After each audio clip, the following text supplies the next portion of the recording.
I recently visited the hinterlands of Punjab, a whirlwind trip spent visiting farmers in remote towns of the Patiala district, meeting up with NGOs at the grassroots, spending time at animal sheds and milk collection centers, understanding cattle health and safety, and rural childcare centers.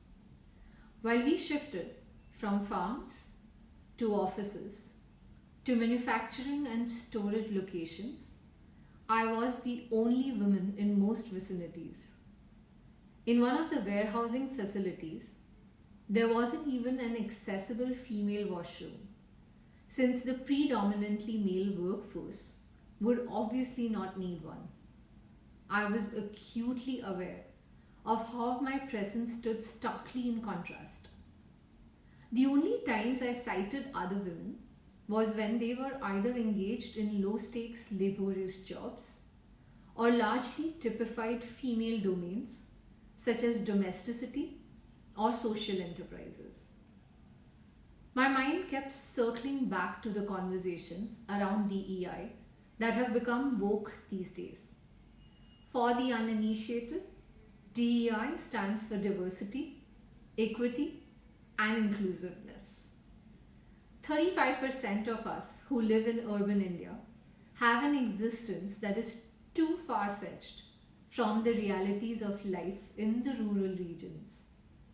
Our drawing and corporate meeting room conversations are akin to watching a game of cricket and dishing out advice for the players on the pitch.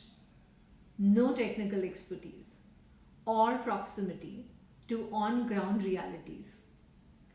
The conundrum of women equity and gender balance are all pervasive in first world interactions. Often when I'm privy to conversations about how the world has changed in favor of women, I can't help but wonder if that is the case for 0.1% of the urban residing female population. Fortuitously, while on this trip, I started reading a book titled Women in the Picture by an art historian on how women have been depicted in a stifled manner in historical art. Let's for a bit traverse from the hinterlands of Punjab to the National Gallery of Art in London. She states stoically that amidst a collection of 2,300 paintings adorning the walls, only 21 are by women, while there is no dearth of pictures of women on the walls, depicted more for their sexuality rather than anything else. Another reading of a news article recently which speaks about how increasingly women are choosing to drop out of their workforce for their physical and mental health.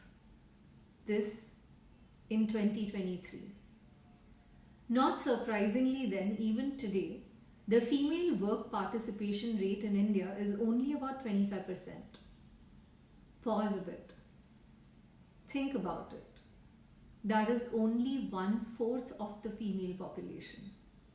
We all know that the double burden of home and work on women is prevalent not just in India, but across the world, which obviously means they burn out way faster, leaving no option but for them to withdraw.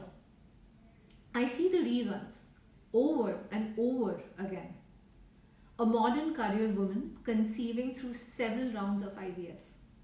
The physical, mental, and emotional trauma she's enduring while still trying to retain her position at work. A new mother who's back to work while her child is all of 7 months, managing office with late night feeds, hormonal swings, and a clingy child who wouldn't let go of her when she's back at home. It isn't just our ecosystem, but nature's design that makes women take on so much more. And while I ponder over all of it, sit here talking about it, my 12-year-old son walks in enraged, throwing a fit how girls are always favored over boys at the school. He is puzzled by women empowerment campaigns since, to his mind, women are disproportionately privileged. his limited worldview being of his age group and peers, where the often powerful talks of feminism don't just overshadow, but starkly outnumber the almost non existent dialogue on men's emancipation. What a dichotomous world of genders. Is it too much to hope that someday we will find the right balance? Not just for the sake of us and our sons and daughters, but for the sake of this world that needs to drive away from the extremities and find its salvation in coexistence and collaboration.